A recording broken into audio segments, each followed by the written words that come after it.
চুরি করলে শাস্তি হিসেবে চোরকে খেয়ে ফেলে কোরোবাইন নামের পাপুয়া নিউগিনির এক আদিবাসী জনগোষ্ঠী। হ্যাঁ, ঠিকই শুনেছেন, চোরকে রান্না করে একেবারে খেয়েই ফেলে।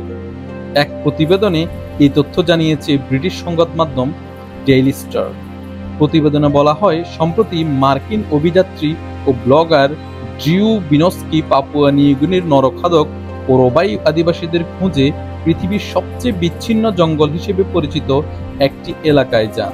নির্জন জঙ্গলে কোরোবাই উপজাতির মানুষেরা প্রস্তর যুগের মানুষদের মতো জীবনযাপন করেন। কেউ কেউ পোশাক পরেন না, আবার কেউ কেউ স্বল্প বসন ধারণ করেন। তারা ধনুক এবং তীর ব্যবহার করে শিকার করেন।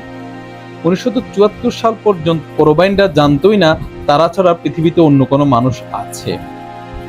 ড্রিউ বিনস্কি এর আগে কোরোবাইনদের নিকটতম প্রতিবেশী মনুমা উপজাতির সঙ্গেও কিছুদিন ছিলেন।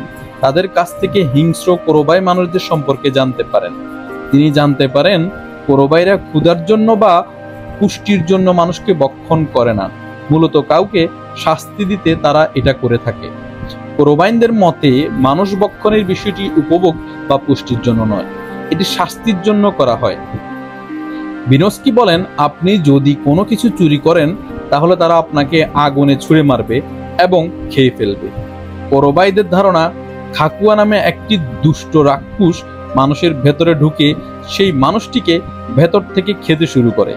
একসময় ওই মানুষটি ডাইনি বা খারাপ মানুষে পরিণত হয়, আর এই খারাপ মানুষ আরো কারো উপর ভর করতে পারে। এমনকি তারা বন্ধু বা পরিবারের সদস্যদের মতো ছদ্মবেশ ধারণ করতে পারে। ফলে কেউ চুরি করলে তার উপর খাকুয়া ভর করেছে বলে বিশ্বাস করে কোরোবাইরা।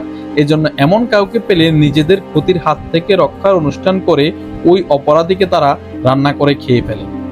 কোরোবাইদের ভাষ্য, মানুষের মাংসের স্বাদ অনেকটা বনু শূকরের মতো।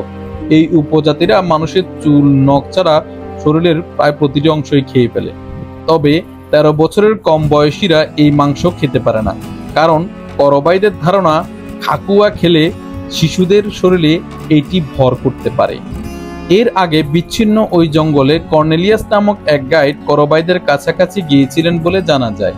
তিনি তখন জানান, এক রাতে কোরোবাইরা মানুষের এক টুকরো মাংস তাকে দিয়ে জানায় এই মাংস খেলেই তিনি সেখানে থাকতে পারবেন, না হয় তাকে এই এলাকা ছাড়তে হবে। কর্নেলিয়াস সেই মাংস খেয়েছিলেন। তিনি বলেন, আমি মানুষের ওই মাংসের টুকরাটি খেয়েছিলাম, তারপর থেকে তাদের খুব ঘনিষ্ঠ হয়ে গিয়েছি। প্রিয় দর্শক, ভিডিওটি সম্পূর্ণ দেখার জন্য অসংখ্য ধন্যবাদ জানাচ্ছি। পাশাপাশি আমাদের চ্যানেলটিকে সাবস্ক্রাইব করার অনুরোধ রইল।